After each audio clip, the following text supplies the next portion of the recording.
Hallelujah. Good morning. ಮತ್ತೊಂದು ಶ್ರೇಷ್ಠವಾದ ದಿನ ದೇವರು ಅನುಗ್ರಹಿಸಿದ್ದಕ್ಕಾಗಿ ಆತನನ್ನೇ ಸ್ತುತಿಸುತ್ತಾ ಆತನ ವಾಕ್ಯಕ್ಕಾಗಿ ನಮ್ಮ ಹೃದಯ ಸಿದ್ಧಪಡಿಸಿಕೊಳ್ಳೋಣ. ಬನ್ನಿ ಚಿಕ್ಕ ಪ್ರಾರ್ಥನೆಯೊಂದಿಗೆ. ಪರಿಶುದ್ಧ ದೇವರೇ, ನಿಮಗೆ ವಂದನೆಗಳು. ನಿಮ್ಮ ಜೀವ ವಾಕ್ಯಗಳಿಂದ ನಮ್ಮ ಹೃದಯಗಳನ್ನು ತೃಪ್ತಿಪಡಿಸಿರಿ. ನಿಮ್ಮಲ್ಲಿ ನಾವು ನಿಂತವರಾಗಿ ನಿಮ್ಮ ಸಾಕ್ಷಿಗಳಾಗಿ ಬದುಕಲು, ನಿಮ್ಮನ್ನೇ ಪ್ರೀತಿಸಿ ನಿಮ್ಮ ನಾಮವನ್ನೇ ಮಹಿಮೆಪಡಿಸಲು ನಮ್ಮಲ್ಲಿ ಪ್ರತಿಯೊಬ್ಬರಿಗೂ ಸಹಾಯ ಮಾಡಿರೆಂದು ಕ್ರಿಸ್ತನ ನಾಮದಲ್ಲಿ ಬೇಡುತ್ತೇನೆ ತಂದೆಯೇ, ಆಮೇನ್. ಹೇಗಿದ್ದೀರಿ ಪ್ರಿಯರೇ? ಏನ್ ಬ್ರದರ್, ಯಾವಾಗಲೂ ನೀವು ಪ್ರಶ್ನೆ ಕೇಳ್ತೀರಿ ಅನ್ನುತ್ತೀರೋ? ಪ್ರಶ್ನೆಗಳು ನಮಗೆ ಬಹಳ ಉಪಯೋಗವಾಗ್ತವೆ ಪ್ರಿಯರೇ, ಸರಿಯಾಗಿ ಅವುಗಳನ್ನು ತೆಗೆದುಕೊಳ್ಳುವುದಾದರೆ. ಪ್ರಶ್ನೆಗಳಿಗೆ ನಾವು ಉತ್ತರ ಕೊಡುವಾಗ ನಾವು ಎಷ್ಟೋ ಉತ್ತಮರಾಗಲು ಸಿದ್ಧಗೊಳ್ಳುತ್ತೇವೆ. ಅದರಿಂದ ನಮ್ಮ ಸಂಗತಿ ಏನೆಂದು ತಿಳಿದುಕೊಳ್ತೇವೆ, ನಮ್ಮ ಪರಿಸ್ಥಿತಿ ಎಂಥದೆಂದು ಅರಿತುಕೊಳ್ತೇವೆ. ಆದರೆ ಈ ದಿನ ಬಹಳಷ್ಟು ಜನರಿಗೆ ಪ್ರಶ್ನಿಸುವಾಗ ತಿರುಗಿ ಪ್ರಶ್ನಿಸುತ್ತಾರೆ. ಪ್ರಶ್ನೆಗೆ ಬೇಕಾದದ್ದೇನು ಉತ್ತರವಲ್ಲವೋ? ಆದರೆ ಪ್ರಶ್ನಿಸುವಾಗ ತಿರುಗಿ ಪ್ರಶ್ನಿಸುತ್ತಾರೆ. ಇದು ಮಾನವನ ಸ್ವಭಾವ, ಹೌದಲ್ಲವೇ? ಸಾಧಾರಣವಾಗಿ ನಮ್ಮ ಮಕ್ಕಳನ್ನೇ ನೋಡಿರಿ. ಸ್ವಲ್ಪ ಯವನಸ್ಥರಾಗಿ ಟೀನೇಜ್ಗೆ ಬಂದಾಗ ಎಲ್ಲಿಗೆ ಹೋಗಿದ್ದೀರಿ ಅಂತ ಕೇಳಿದ್ರೆ ನಿಮಗ್ಯಾಕೆ ಎಂದು ಕೇಳ್ತಾರೆ, ತಿರುಗಿ ಪ್ರಶ್ನಿಸ್ತಾರೆ, ಹೌದಲ್ಲವೇ?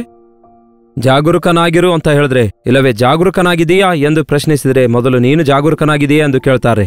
ನೀವು ಹಾಗಿದ್ದೀರಾ ಎಂದು ಕೇಳ್ತಾರೆ. ನಿನಗೆ ಬುದ್ಧಿ ಇದೆಯಾ ಅಂದ್ರೆ ನಿನಗಿದೆಯಾ ಎಂದು ಕೇಳ್ತಾರೆ, ಹೌದಲ್ಲವೇ? ನಾವು ಮನುಷ್ಯರ ಪ್ರಶ್ನೆಗಳಿಗೆ ಉತ್ತರ ಕೊಡುತ್ತೇವೋ ಇಲ್ಲವೋ, ಆದರೆ ನಾವು ಮಕ್ಕಳನ್ನು ಯಾಕೆ ಪ್ರಶ್ನಿಸ್ತೇವೆ? ಎಲ್ಲಿಗೆ ಹೋಗಿದ್ದೆ ಮಗನೇ? ಏನ್ ಮಾಡ್ತಾ ಇದ್ದಿ ಮಗನೇ? ಯಾಕೆ ತಡ ಮಾಡಿ ಮನೆಗೆ ಬಂದೆ? ಊಟ ಮಾಡಿದೀಯಾ? ಸರಿಯಾಗಿ ನಿದ್ದೆ ಮಾಡಿದೀಯಾ? ಚೆನ್ನಾಗಿ ನಿದ್ದೆ ಬಂದಿತಾ? ಹೌದಲ್ಲವೇ? ಹೀಗೆ ಎಷ್ಟೋ ಪ್ರಶ್ನೆಗಳನ್ನು ಕೇಳ್ತೇವೆ. ಯಾಕೆ ದುಸ್ಸಹವಾಸ ಮಾಡುತ್ತಾ ಇದ್ದಿ? ಯಾಕೆ ಹೀಗೆ? ಒಂದಾ ಎರಡ? ನಿಮಗೆ ಗೊತ್ತಲ್ಲವೇ ಪ್ರಶ್ನೆ ಕೇಳೋದು ಹೇಗೆ ಎಂದು? ಬಹಳಷ್ಟು ಜನ ಗಂಡ ಹೆಂಡತಿರು ಒಂದೇ ಸಮನೆ ಒಬ್ಬರನ್ನೊಬ್ಬರು ಪ್ರಶ್ನಿಸಿಕೊಳ್ತಾರೆ. ನೀನ್ ಸರಿಯಾಗಿರು ಅಂದ್ರೆ ನೀನ್ ಸರಿಯಾಗಿರು, ಏನ್ ಮಾಡೋದು ಅಂದ್ರೆ ನೀನೇನ್ ಮಾಡೋದು ಅನ್ನುತ್ತಾರೆ, ಹೌದಲ್ಲವೇ? ಇನ್ನು ರಾಜಕೀಯ ಸಂಗತಿ ಬಂದಾಗ ನಮ್ಮ ದೇಶದ ಕುರಿತು ಹೇಳುವ ಅಗತ್ಯವೇ ಇಲ್ಲ. ಪ್ರಪಂಚದಾದ್ಯಂತ ರಾಜಕೀಯ ಇರೋದೇ ಹಾಗೆ. ನಮ್ಮ ದೇಶ ಅಷ್ಟೇ ಅಲ್ಲ, ಎಲ್ಲ ದೇಶಗಳ ಪರಿಸ್ಥಿತಿ ಅದೇ. ಇರುವ ಅಪೋಸಿಷನ್ ಪಾರ್ಟಿಯವರು ರೂಲಿಂಗ್ ಪಾರ್ಟಿ ಅವರಿಗೆ ಪ್ರಶ್ನಿಸುವಾಗ ಅವರಿಗೆ ತಿರುಗಿ ಉತ್ತರಿಸುವುದರ ಬದಲಿಗೆ ಇನ್ನೊಂದು ಪ್ರಶ್ನೆ ಹಾಕ್ತಾರೆ. ಅವುಗಳಿಗೆ ಉತ್ತರವೇ ಇರಲ್ಲ. ಆನ್ಸರ್ ಕೊಡಲಾಗದಂತಹ, ಆನ್ಸರ್ ಇಲ್ಲದಂತಹ, ಉತ್ತರವೇ ಸಿಗಲಾರದಂತಹ ಪ್ರಶ್ನೆಗಳಿಂದ ಪ್ರಯೋಜನವೇನಿದೆ ಹೇಳಿ? ಒಂದು ಪ್ರಶ್ನೆ ಯಾಕೆ ಉದ್ಭವಿಸುತ್ತೆ ಗೊತ್ತಾ? ಒಂದು ಸಮಸ್ಯೆ ಇರುವಾಗ ಆ ಸಮಸ್ಯೆಗೆ ಅಲ್ಲಿ ಪ್ರಶ್ನೆ ಉದ್ಭವಿಸುತ್ತೆ, ಅದಕ್ಕೆ ಪರಿಷ್ಕಾರ ಬೇಕು. ಆದರೆ ಮನುಷ್ಯನು ಪ್ರಶ್ನೆಗಳಿಂದ ತನ್ನ ಜೀವಿತವನ್ನು ತುಂಬಿಸಿಕೊಳ್ತಿದ್ದಾನೆ ಹೊರತು ಸಮಾಧಾನ ಪಡಿಸುವಂತಹ ದೇವರ ಬಳಿಗೆ ಹೋಗುತ್ತಾ ಇಲ್ಲ. ಇನ್ನೂ ಹೇಳಬೇಕಾದರೆ ಮನುಷ್ಯರು ಎಷ್ಟು ಹೀನವಾದ ಸ್ಥಿತಿಗೆ ಬಿದ್ದೋಗುತ್ತಾ ಇದ್ದಾರೆ ಗೊತ್ತಾ? ದೇವರನ್ನೇ ಪ್ರಶ್ನಿಸುವಂತಹ ಸ್ಥಾನಕ್ಕೆ ಈ ದಿನ ಮಾನವನು ಬಿದ್ದೋಗ್ತಿದ್ದಾನೆ ಎಂಬ ಸಂಗತಿ ನಮಗೆ ಗೊತ್ತು. ಆ ದೇವರು ನಮ್ಮ ಸೃಷ್ಟಿಕರ್ತನು, ನಮ್ಮ ಅಧಿಕಾರಿ, ನಮ್ಮ ಕರ್ತನು, ನಮ್ಮ ತಂದೆಯೂ ಆಗಿದ್ದಾರೆ. ನಾವು ದಾರಿ ತಪ್ಪಿ ಹೋದಾಗ ನಮಗಾಗಿ ರಕ್ತ ಸುರಿಸಿರುವ ನಮ್ಮ ರಕ್ಷಕನಾಗಿದ್ದಾರೆ. ಆತನಿಗೆ ನಮ್ಮ ಮೇಲೆ ಅಧಿಕಾರವಿದೆ. ನಾವು ಆತನ ಸೊತ್ತು. ತಂದೆ ತಾಯಿಗಳು ಮಕ್ಕಳಿಗೆ ಕೇಳಿಕೊಳ್ಳಲು ಹಕ್ಕಿದೆ. ಆದರೆ ಮಕ್ಕಳೇ ತಂದೆ ತಾಯಿಗಳಿಗೆ ತಿರುಗಿ ಕೇಳಿದ್ರೆ ಹೇಗಿರುತ್ತೆ? ಏನೋ ಮಗನೇ, ನನಗೆ ಬುದ್ಧಿಮಾತು ಕಲಿಸುತ್ತೀಯಾ ಎಂದು ಕೇಳುತ್ತಾರಲ್ಲವೇ ಕೆಲವೊಮ್ಮೆ? ಬಹಳಷ್ಟು ಜನ ಮಕ್ಕಳಿಗೆ ನನ್ನ ಕಣ್ಮುಂದೆ ಬೆಳೆದು ನನಗೇ ತಿರುಗಿ ಬೀಳ್ತೀಯಾ ಅನ್ನುತ್ತಾರೆ. ಈ ದಿನಗಳಲ್ಲಿ ಮಕ್ಕಳು ತಿರುಗಿ ಮಾತಾಡ್ತಿರುವಾಗ ಹಾಗೆ ಹೇಳ್ತಾರೆ. ಆದರೆ ಮಾನವನು ಪರಮ ತಂದೆಯಾದ ದೇವರ ವಿರುದ್ಧ ತಿರುಗಿ ಬೀಳ್ತಿದ್ದಾನೆ. ಆದಿಕಾಂಡದಲ್ಲಿಯೇ, ಸತ್ಯವೇದದಲ್ಲಿ ಮೊಟ್ಟ ಮೊದಲ ಪುಸ್ತಕವಾಗಿರುವ ಆದಿಕಾಂಡದಲ್ಲಿ ಕೆಲವು ಪ್ರಶ್ನೆಗಳಿವೆ. ಬೇಗನೆ ಓದುತ್ತೇನೆ ಕೇಳ್ರಿ. ಆದಿಕಾಂಡ 3ನೇ ಅಧ್ಯಾಯ. ಯಾವುದು? 3ನೇ ಅಧ್ಯಾಯ. ಆದಿಕಾಂಡ 3ನೆಯ ಅಧ್ಯಾಯ 10ನೇ ವಚನ. ನೀನು ಎಲ್ಲಿರುತ್ತೀ? ನಾನು ಇದ್ದದನ್ನು ಇದ್ದ ಹಾಗೆ ಓದುತ್ತಾ ಇಲ್ಲ, ಸಿಂಪ್ಲಿಫೈ ಮಾಡ್ತಿದ್ದೇನೆ. ಯಾಕೆಂದರೆ ನಮಗೆ ಟೈಮ್ ಸಾಲೋದಿಲ್ಲ ಅಷ್ಟೊಂದು ಓದಿ ಧ್ಯಾನ ಮಾಡುವುದಕ್ಕಾಗಿ. ನೀವು ದಿನವಿಡೀ ಧ್ಯಾನಿಸಿರಿ. ನೀನು ಎಲ್ಲಿರುತ್ತೀ? ಆದಾಮನೇ, ನೀನ್ ಎಲ್ಲಿರುತ್ತೀ? ಆದಾಮನು ದಿನಾಲು ಓಡೋಡಿ ದೇವರ ಬಳಿಗೆ ಹೋಗುತ್ತಾ ಇದ್ದ. ಆದಾಮ ಹವ ಇಬ್ರು ಆ ಬೇಡವೆಂದ ಹಣ್ಣನ್ನು ಅವರು ತಿಂದಾಗ ಈಗ ಅವನು ತಂದೆಯಾದ ದೇವರ ಬಳಿಗೆ ಹೋಗ್ತಾ ಇಲ್ಲ. ದೇವರೇ ಸ್ವತಃ ಅವನನ್ನು ಹುಡುಕಿಕೊಂಡು ಬರ್ತಾರೆ. ದೇವರು ಕೇಳ್ತಾರೆ, ಆದಾಮನೇ ನೀನ್ ಎಲ್ಲಿರುತ್ತೀ? ಆದಾಮನೇ ಎಲ್ಲಿರುತ್ತೀ ಎಂದು ಈ ದಿನವೂ ಕೂಡ ದೇವರು ಕೇಳ್ತಿದ್ದಾರೆ. ನಮ್ಮನ್ನು ಹೆಸರಿಟ್ಟು ಕರೆಯುವಾತನೇ ನಮ್ಮ ಕರ್ತನು. ನಮ್ಮ ಹೆಸರು ಅರಿತವನಾಗಿದ್ದಾನೆ. ನಂಬರ್ಸ್ ಅಲ್ಲ ಆತನಿಗೆ ಬೇಕಾದದ್ದು, ಹೆಸರುಗಳು ಬೇಕು. ಕುರಿಗಳ ಕುರುಬನಾಗಿದ್ದಾನೆ ಆತನು, ಕಂಪ್ಯೂಟರ್ ಅಲ್ಲ. ಕುರಿಗಳ ಕುರುಬ ನಂಬರ್ಸ್ ನೆನ್ಪಿಟ್ಕೊಳ್ಳೋದಿಲ್ಲ. ಪ್ರತಿ ಕುರಿಯನ್ನು ಗುರುತಿಸ್ತಾನೆ, ಪ್ರತಿ ಕುರಿಗೆ ಹೆಸರಿಟ್ಟು ಕರೆಯುತ್ತಾನೆ. ಒಳ್ಳೆ ಕುರುಬನಾಗಿರುವ ಯೇಸು ನಮ್ಮ ಒಬ್ಬೊಬ್ಬರ ಹೆಸರು ಅರಿತ ಆತನಾಗಿದ್ದಾರೆ. ಬೈಬಲ್ನಲ್ಲಿ ನೋಡುವಾಗ ಭಕ್ತರಿಗೆ ಹೆಸರಿಟ್ಟು ಕರೆಯುತ್ತಾರೆ. ಮೋಶೆ ಮೋಶೆ, ಅಬ್ರಹಾಮನೇ ಅಬ್ರಹಾಮನೇ, ಸೌಲನೇ ಸೌಲನೇ, ಸಮುವೇಲನೇ ಸಮುವೇಲನೇ, ಏಲಿಯಾ ಏಲಿಯಾ. ನಾವು ಬೇರೆ ವಿಧವಾದ ಯಾವುದೇ ಮಾತಿಗೆ ಸ್ಪಂದಿಸುವುದಿಲ್ಲವೇನೋ, ಆದರೆ ನಮ್ಮ ಹೆಸರು ನಮಗೆ ಕೇಳಿಸಿದರೆ ಸಾಕು, ತಕ್ಷಣವೇ ಅದಕ್ಕೆ ನಾವು ಸ್ಪಂದಿಸುತ್ತೇವೆ. ಯಾಕೆಂದರೆ ಆ ಹೆಸರು ಯೂನಿಕ್, ಆ ಹೆಸರು ನಿಮಗೆ ಮಾತ್ರ ಇದೆ. ಆದಾಮನಿಗೆ ದೇವರು ಅಷ್ಟೊಂದು ಪ್ರೀತಿ ಮಾಡಿರುವುದರಿಂದ ದೇವರು ಕೇಳ್ತಾರೆ, ನೀನು ಎಲ್ಲಿದ್ದೀ ಎಂಬುದಾಗಿ. ನಾನು ಮರದ ಹಿಂದೆ ಅಡಗಿಕೊಂಡಿದ್ದೇನೆ ಅಂದಾಗ, ನಾನು ಬೆತ್ತಲೆಯಾಗಿದ್ದೇನೆ ಅಂದಾಗ, ನಿನಗೆ ಯಾರು ಹೇಳಿದ್ದಾರೆ ನೀನು ಬೆತ್ತಲೆಯಾಗಿದ್ದೀ ಎಂಬುದಾಗಿ? ಮುಂದೆ ವಾಕ್ಯ ನೋಡಿ. ನಿನಗೆ ತಿಳಿಸಿರೋದು ಯಾರು ನೀನು ಬೆತ್ತಲೆಯಾಗಿದ್ದೀ ಎಂದು? ನಿನಗೆ ತಿಳಿಸಿದವನು ಯಾರು? ಎರಡನೇ ಪ್ರಶ್ನೆ. Who told you? Where are you? Who told you? ಹೌದಲ್ಲವೇ? ಆ ನಂತರ ತನ್ನ ಹೆಂಡತಿ ಕೊಟ್ಟಿದ್ದಕ್ಕೆ ಆ ಹಣ್ಣು ತಿಂದಿದ್ದೇನೆ ಅನ್ನುತ್ತಾನಲ್ಲವೇ? ನನ್ನ ಸಂಗಾತಿಯಾಗಿರುವುದಕ್ಕಾಗಿ, ನನ್ನ ಎಲುಬಲ್ಲಿ ಎಲುಬಾಗಿರುವ ನೀನು ನನ್ನೊಂದಿಗಿರುವುದಕ್ಕಾಗಿ ಕೊಟ್ಟಿರುವ ಈ ಸ್ತ್ರೀ ಕೊಟ್ಟಿದ್ದಕ್ಕೆ ತಿಂದಿದ್ದೇನೆ ಎಂದು ಹೇಳ್ತಾನಲ್ಲವೇ? ಆಕೆಗೆ ದೇವರು ಕೇಳ್ತಾರೆ ಆದಿಕಾಂಡ 3:13ನೇ ವಚನದಲ್ಲಿ, ಹವ್ವಾ ನೀನು ಮಾಡಿದ್ದೇನು? What are you doing? What are you doing? ಏನ್ ಮಾಡ್ತಾ ಇದ್ದೀನಿ ನೀನು? ಈ ಪ್ರಶ್ನೆಗಳನ್ನು ಬರೆದಿಟ್ಕೊಳ್ರಿ. ದೇವರೇ ಕೇಳ್ತಿದ್ದಾರೆ ಅನ್ನುವಂತೆ ಅದಕ್ಕೆ ಉತ್ತರ ಕೊಟ್ಟು ನೋಡಿ. ಆದಾಮ ಹವ್ವ ಸಂಗತಿ ಬಿಡಿ, ದೇವರು ನಿಮಗೂ ನನಗೂ ಕೇಳ್ತಿದ್ದಾರೆ. Where are you? Who told you? What are you doing? ಏನ್ ಮಾಡುತ್ತಾ ಇದ್ದೀರಿ ನೀವು? ಹೌದಲ್ಲವೇ? ಮತ್ತು 4ನೇ ಅಧ್ಯಾಯಕ್ಕೆ ಹೋಗೋದಾದರೆ, ದೇವರು ಕಾಯಿನನನ್ನು ಅವನ ಕಾಣಿಕೆಯನ್ನು ಅಂಗೀಕರಿಸಲಿಲ್ಲ, ಹೇಬೇಲನನ್ನು ಅವನ ಕಾಣಿಕೆಯನ್ನು ದೇವರು ಅಂಗೀಕರಿಸುತ್ತಾರೆ. ಕಾಯಿನನಿಗೆ ತನ್ನ ಕಾಣಿಕೆ ಅಂಗೀಕರಿಸಲ್ಪಡಲಿಲ್ಲ, ತಮ್ಮನ ಕಾಣಿಕೆ ಅಂಗೀಕರಿಸಲ್ಪಟ್ಟಿತು ಎಂಬುದಾಗಿ ತಿಳಿದು ಕೋಪ ಬಂತಂತೆ. ಕೋಪ ಬಂದಿದ್ದಕ್ಕೆ ದೇವರು ಅವನಿಗೆ ಪ್ರಶ್ನಿಸ್ತಾರೆ 4ನೇ ಅಧ್ಯಾಯ 6ನೇ ವಚನದಲ್ಲಿ, ನೀನು ಯಾಕೆ ಕೋಪಗೊಳ್ಳುತ್ತೀ? ಮುಖ ಯಾಕೆ ಬಾಡಿಕೊಂಡಿತು? Why are you angry? Why are you angry? Why why why? ಯಾಕೆ ಯಾಕೆ ಯಾಕೆ ಎಂದು ಕೇಳ್ತಾರೆ. ಇನ್ನು ಮುಂದೆ 9ನೇ ವಚನ ನೋಡುವುದಾದರೆ ಹೀಗೆ ಹೇಳುತ್ತೆ, ನಿನ್ನ ತಮ್ಮನಾದ ಹೇಬೇಲನು ಎಲ್ಲಿದ್ದಾನೆ? Where is your brother? Where is your brother? ಮತ್ತು 10ನೇ ವಚನ ಹೇಳುತ್ತೆ, ನೀನು ಮಾಡಿದ ಕೆಲಸವೇನು? What is that you did? ನೀನು ಮಾಡಿದ ಕೆಲಸ ಏನು? ಈ ಪ್ರಶ್ನೆಗಳನ್ನು ಬರೆದಿಟ್ಟುಕೊಂಡು ದಿನಾಲು ನಮ್ಮನ್ನು ನಾವು ಪ್ರಶ್ನಿಸಿಕೊಳ್ಳುವುದಾದರೆ, ದೇವರಿಗೆ ಉತ್ತರಿಸುವ ಪ್ರಯತ್ನ ಮಾಡೋದಾದರೆ, ನಮ್ಮ ಜೀವಿತದ ಪ್ರಶ್ನೆಗಳೆಲ್ಲವೂ ಕೂಡ ಉತ್ತರವಾಗಿ ಮಾರ್ಪಡ್ತವೆ. ಪ್ರಶ್ನಾರ್ಥಕವಾದ ಜೀವಿತವನ್ನಲ್ಲದೆ ಸಮಾಧಾನಕರವಾದ ಜೀವಿತ ಜೀವಿಸುತ್ತೇವೆ. Where are you? Who told you? What are you doing? Why you are so much of angry ಎಂದು ಕೇಳ್ತಾರೆ. ಹೀಗೆ ಪ್ರಶ್ನಿಸಿಕೊಂಡು ನೋಡಿರಿ. ಮತ್ತೆ ದೇವರು ಕೇಳ್ತಾರೆ, where is your brother? What is that you did? ಕನ್ನಡದಲ್ಲಿ ಎಷ್ಟು ಚೆನ್ನಾಗಿದೆ, ಅದನ್ನು ಕೂಡ ನೋಡೋಣ ಬನ್ನಿ. ನೀನು ಎಲ್ಲಿರುತ್ತಿ? Where are you? ಫೋನ್ ಮಾಡಿ ಸಡನ್ ಆಗಿ ಕೇಳ್ತೇವಲ್ಲವೇ? ಮಕ್ಕಳಿಗೆ ಕೇಳ್ತಿರ್ತೇವೆ, ಎಲ್ಲಿದ್ದಿ ಮಗನೇ, ಎಲ್ಲಿದ್ದಿ?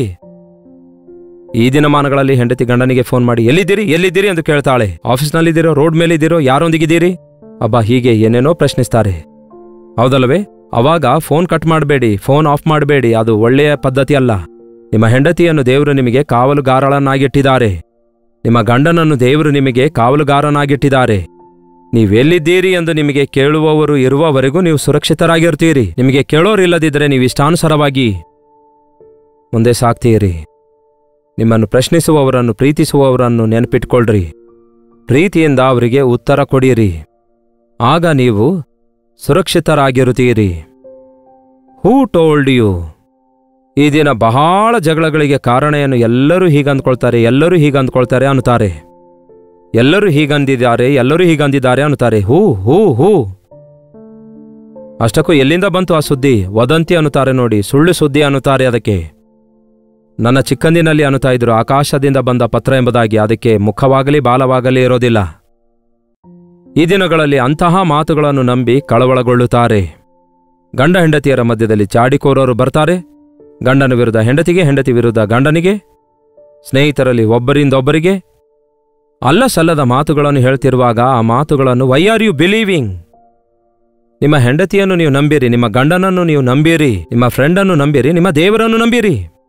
ದೆವ್ವಗಳ ಮಾತು ಯಾಕೆ ನಂಬುತ್ತೀರಿ ಪ್ರಿಯರೇ? ಸೈತಾನ ಹೇಳ್ತಾನೆ, ನೀವು ಈ ಹಣ್ಣು ತಿಂದ್ರೆ ದೇವರಂತೆ ಆಗುತ್ತೀರಿ ಎಂದು ಹೇಳಿದಾರೇ, ತಿಂದುಬಿಟ್ರು. ದೇವರೇನು ಹೇಳಿದ್ರು? ಈ ಹಣ್ಣು ತಿಂದ್ರೆ ನಿಶ್ಚಯವಾಗಿಯೂ ನೀವು ಸಾಯುತ್ತೀರಿ. ದೇವರ ಮಾತನ್ನು ಕೇಳಿರಿ, ಕಂಡವರ ಮಾತುಗಳನ್ನೆಲ್ಲ ಕೇಳಬೇಡಿರಿ. ಜೀವಿತ ಗೊಂದಲಮಯವಾಗ್ತದೆ. ಅವ್ರು ಹೇಳಿದ್ರು, ಇವ್ರು ಹೇಳಿದ್ರು ಎಂದು ಯೋಚಿಸಿ ನಿಮ್ಮ ಜೀವಿತ ಇಷ್ಟಾನುಸಾರವಾಗಿ ನಡೆಸಿಕೊಳ್ಳಲು ಬಯಸುವುದಾದರೆ ಕಷ್ಟಗಳ ಪಾಲಾಗ್ತೀರಿ, ನಷ್ಟ ಹೋಗ್ತೀರಿ. ನೀವು ಮಾಡಿದ ಕೆಲಸವೇನು? ಏನು ಮಾಡ್ತಾ ಇದ್ದೀರಿ ನೀವು? ನಿಮಗೆ ಕೋಪ ಬಂದಾಗ ಏನು ಮಾಡ್ತೀರಿ? ಸೆಲ್ ಫೋನನ್ನು ಒಡೆದುಕೊಳ್ತಾರೆ ಕೆಲವರು. ಕೋಪ ಬಂದಾಗ ಕೆಲವರು ಮಕ್ಕಳ ತಲೆಗೆ ಹೊಡೆಯುತ್ತಾರೆ, ಹೆಂಡತಿ ಮೇಲೆ ಕೈ ಮಾಡುತ್ತಾರೆ ಕೆಲವರು, ಗಂಡನಿಗೆ ಹೊಲಸೊಲಸು ಬೈತಾರೆ ಕೆಲವರು. ಯಾಕೆ ಹಾಗೆ ಬೈತೀರಿ? ನಿಮ್ಮ ಗಂಡ ನಿಮಗೆ ಶಿರಸಾಗಿದ್ದಾನೆ, ನಿಮ್ಮ ಹೆಂಡತಿ ನಿಮ್ಮ ಶರೀರದಲ್ಲಿ ಅರ್ಧ ಭಾಗವಾಗಿದ್ದಾಳೆ. You are suppose to love her. ಆಕೆಯನ್ನು ಪ್ರೀತಿಸಬೇಕು. ನಿಮ್ಮ ಮಕ್ಕಳನ್ನು ಗದರಿಸಿರಿ, ತಿದ್ದಿರಿ, ಆದರೆ ಹಾನಿ ಮಾಡಬೇಡಿ. ನೋಡಿ ಪ್ರಿಯರೇ, ಕೋಪದಲ್ಲಿ ನೀವು ಮಾಡುವ ಕೆಲಸಗಳನ್ನು ನೋಡುವಾಗ ಏನ್ ಮಾಡ್ತಿದ್ದೀರಿ ನೀವು? ಪ್ರಾಣಿಗಳಂತೆ ವರ್ತಿಸ್ತಾರೆ ಕೆಲವರು ಕೋಪ ಬಂದಾಗ. ಜಾಗ್ರತೆ, ನಿಮ್ಮ ಇಮೋಷನ್ಸ್ಗಳನ್ನು ನೀವು ಕಂಟ್ರೋಲ್ ಮಾಡಿಕೊಳ್ಳಲು ಸಾಧ್ಯವಾಗ್ತಿದೆಯಾ? ಕೋಪ ಬಂದಾಗ ಏನ್ ಮಾಡ್ತಾ ಇದ್ದೀರಿ? ಸಂತೋಷ ಬಂದಾಗ ಏನ್ ಮಾಡ್ತಾ ಇದ್ದೀರಿ? ನಿಮ್ಮ ಕೈ ತುಂಬಾ ದುಡ್ಡಿರುವಾಗ ಏನ್ ಮಾಡ್ತಾ ಇದ್ದೀರಿ ನೀವು? ಎಲ್ಲಿಗೆ ಹೋಗ್ತಾ ಇದ್ದೀರಿ? ಆ ದುಡ್ಡು ಎದಕ್ಕಾಗಿ ಬಳಸುತ್ತಾ ಇದ್ದೀರಿ? Why are you angry? Why are you anxious?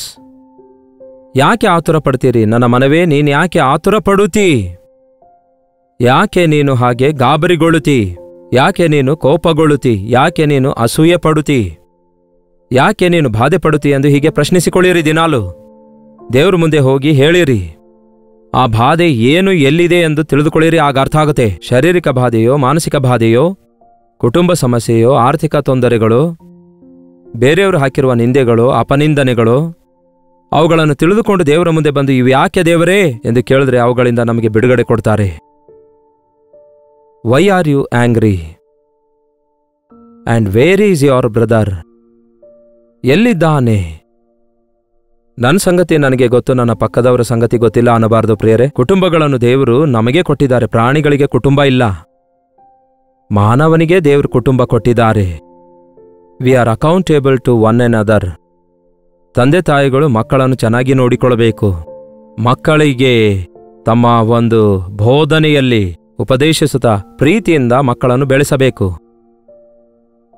ಹಾಗೆ ಅವರನ್ನು ದೊಡ್ಡವರಾಗಿ ಮಾಡಬೇಕೆಂಬುದು ದೇವರ ಪ್ರಣಾಳಿಕೆಯಾಗಿದೆ. Where is your husband? ನಿಮ್ಮ ಗಂಡ ಎಲ್ಲಿದ್ದಾನೆ? ನಿಮ್ಮ ಹೆಂಡತಿ ಎಲ್ಲಿದ್ದಾಳೆ? ನನಗೆ ಗೊತ್ತಿಲ್ಲ, ಅವನು ಯಾವಾಗ ಬರ್ತಾನೆ ಗೊತ್ತಿಲ್ಲ, ಯಾವಾಗ ಹೋಗ್ತಾನೆ ಗೊತ್ತಿಲ್ಲ. ನಿಮ್ಮ ಮಗನೆಲ್ಲಿ? ಏನೋ ಗೊತ್ತಿಲ್ಲ, ಯಾವಾಗ ಬರ್ತಾನೋ ಯಾವಾಗ ಹೋಗ್ತಾನೋ ಗೊತ್ತಿಲ್ಲ.